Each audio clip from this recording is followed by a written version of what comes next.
आज का टॉपिक है cellular diversity. Cells differ greatly in size, shape and activities. जो सेल्स होती हैं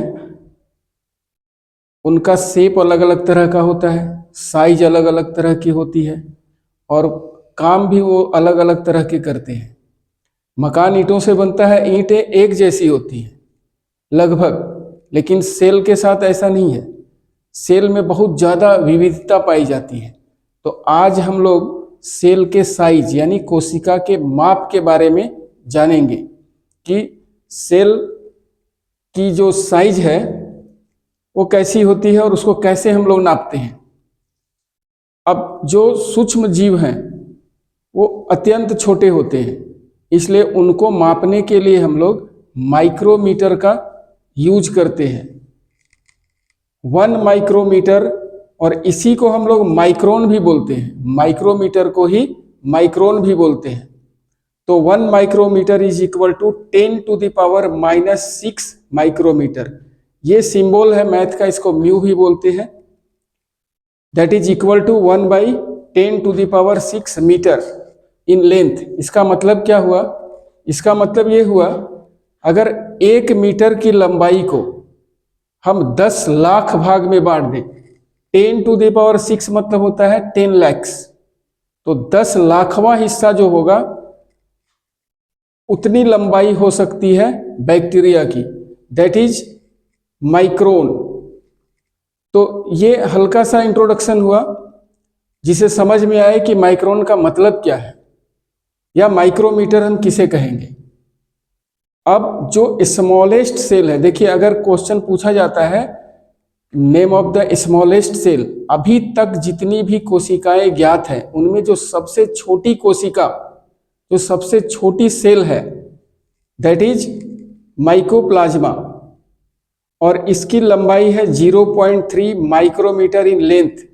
ये एनसीईआरटी का है। अलग अलग बुक्स में थोड़ा डिफर है, लेकिन हम लोग एनसीईआरटी को ही स्टैंडर्ड मान के पढ़ेंगे और समझेंगे। और किसी भी एग्जाम में, कंपटीशन में एनसीईआरटी में जो दिया हुआ है वही आंसर लिखना है। ऐसे तो इसकी लंबाई 0.1 माइक्रोमीटर भी होती है, लेकिन उसमें यही लिखा हुआ है, इसलिए इसी को हम लोग सही मानेंगे। तो ये स्मॉलेस्ट सेल है जो अपने आप रिप्रोड्यूस कर सकती है, मल्टीप्लाई कर सकती है, कैन लिव इंडिपेंडेंट लाइफ, अपना स्वतंत्र जीवन जी सकती है। मतलब जो भी जीव है उनमें अगर सबसे छोटा एक कोशिकीय किसी को माना जाए तो माइकोप्लाज्मा है। ये एक्चुअल में बैक्टीरिया ही है। पहले इसे प्लांट्स के रूप में कंसीडर किया जाता था और इसके विचित्र स्वभाव के कारण इसे joker of the plant kingdom कहा जाता है। और इसके बारे में चूंकि आगे हम लोगों को थोड़ा पढ़ना है, इसलिए इस पर ज़्यादा नहीं, लेकिन थोड़ा कुछ बातें मैं बता देना चाहता हूँ जिससे इसका रिपीटिशन होगा तो दिमाग में याद रहेगी बातें। और ये सब बहुत सारे इससे क्वेश्चन क्रिएट होते हैं बहुत सारे डिफरेंट एग्जाम्स में। तो smallest cell which can reproduce itself, multiply itself and live independent life is mycoplasma and length is 0.3 micrometre. Actually they are monerans. वास्तव में ये क्या है? मोनेरन्स है। अब मोनेरन्स मतलब जितने भी बैक्टीरिया हैं, prokaryotic bacteria, prokaryotic cells. Prokaryote क्या है हम लोग आगे समझेंगे, वो सब किंगडम मोनेरा में आते हैं। तो ये मोनेरा है विदाउट सेल वॉल। ये इंपॉर्टेंट पॉइंट है जो याद रखना चाहिए। जितने भी बैक्टीरिया हैं उनमें सेल वॉल पाई जाती है। प्लांट्स के तरह का कैरेक्टर बैक्टीरिया में पाया जाता है, प्लांट सेल में सेल वॉल होती है और इसमें भी सेल वॉल पाई जाती है। लेकिन only monerans which have no cell wall, वो है माइकोप्लाज्मा। माइकोप्लाज्मा में सेल वॉल नहीं होती है। माइकोप्लाज्मा गैलीसेप्टिकम भी इसे कहते हैं। इसका कॉमन नेम है PPLO। अब PPLO का फुल फॉर्म क्या है? इसका फुल फॉर्म है प्लूरो न्यूमोनिया लाइक ऑर्गेनिज्म। असल में इसको आइसोलेट कहाँ से किया गया? कैटल के लंग्स से। कैटल के लंग्स में जो प्लूरल फ्लूइड होता है, जो लंग्स के कवर में जो फ्लूइड पाया जाता है प्लूरल फ्लूइड, उससे इसको आइसोलेट किया गया था, इसलिए इसका नाम रख दिया गया PPLO। और ये न्यूमोनिया नाम की बीमारी करता है कैटल्स में। ये थोड़ी सी बातें हम लोग जाने, बाद में इसके बारे में डिटेल्स जानेंगे।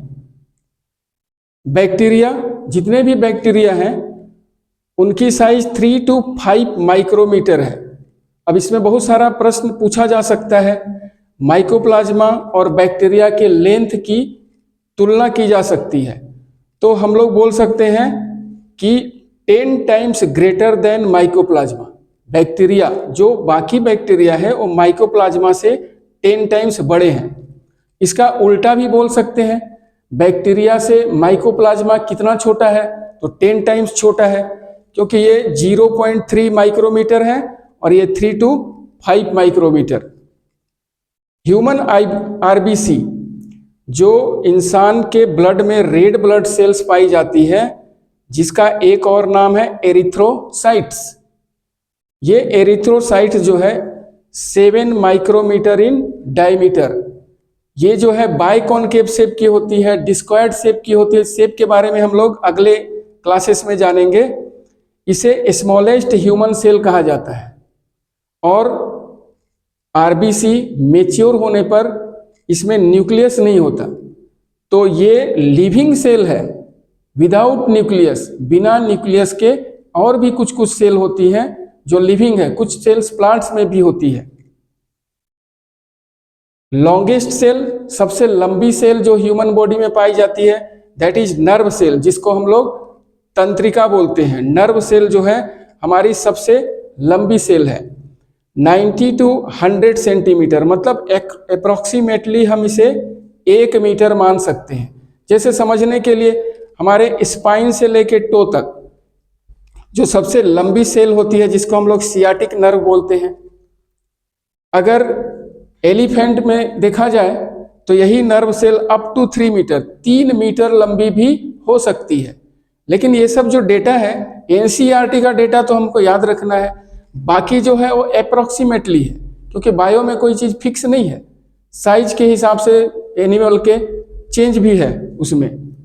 Blood platelets 2 to 3 micrometre in dia. अब ब्लड प्लेटलेट्स जो है वो उसको सेल के रूप में हम कंसीडर नहीं करते हैं, that is considered as cell fragments. वो सेल के टुकड़े हैं, एक बड़ी सेल के टुकड़े हैं। जब हम लोग इस पर डिटेल में पढ़ेंगे सर्कुलेटरी सिस्टम के बारे में, तब इसको जानेंगे। और ये जो है it is not cell, it is cell fragments. कौन? Blood platelets.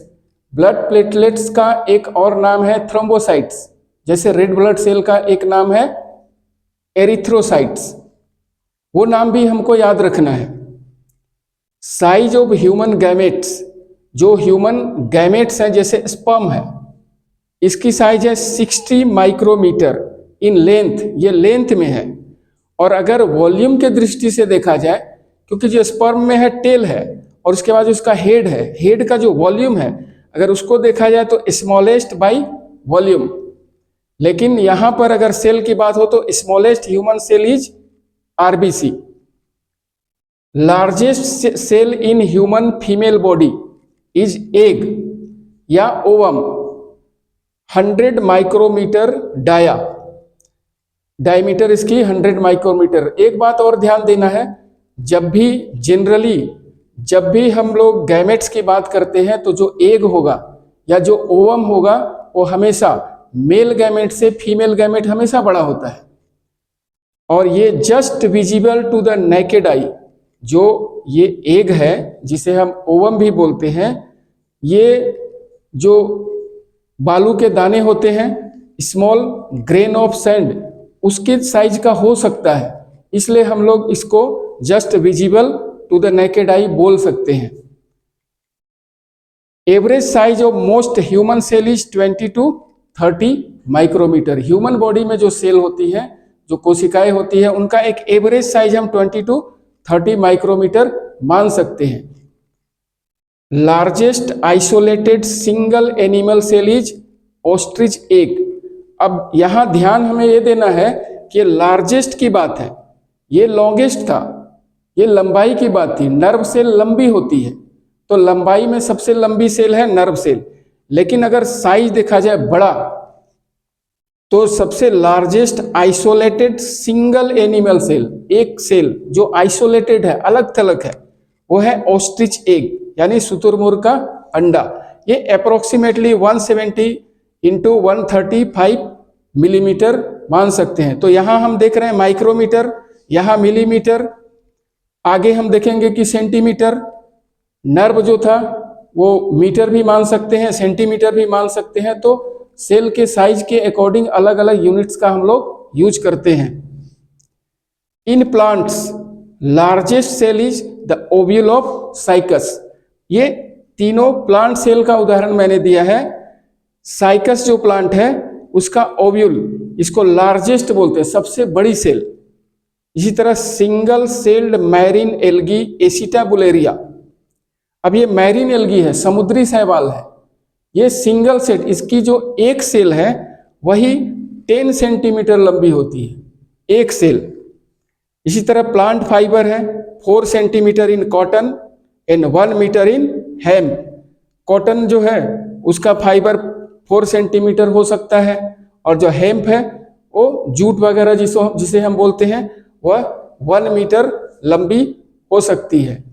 एक बात और है, ये जो फीमेल सेल है यानी ओवम है, ये बड़ी क्यों है? Large size of the egg, large size of the egg is due to abundant storage of nutrients for the further development of embryo. जब एक एग या ओवम फर्टिलाइज हो जाता है, अंडे का निषेचन हो जाता है, तब उसका डेवलपमेंट होता है, उस सेल डिवाइड होती है और एक जीव का जन्म होता है। तो जो एग है वो बड़ा क्यों होता है? क्योंकि उसके अंदर न्यूट्रिएंट्स हैं काफी मात्रा में, उसका न्यूट्रिशन वो प्रोवाइड करता है, उसमें फूड है, फूड का स्टोरेज है, इसलिए हमेशा जो एग है वो बड़ा ही होगा। ये हुआ कुछ हम लोग सेल के साइज के बारे में जाने। अगले क्लास में हम लोग सेल के शेप के बारे में समझेंगे।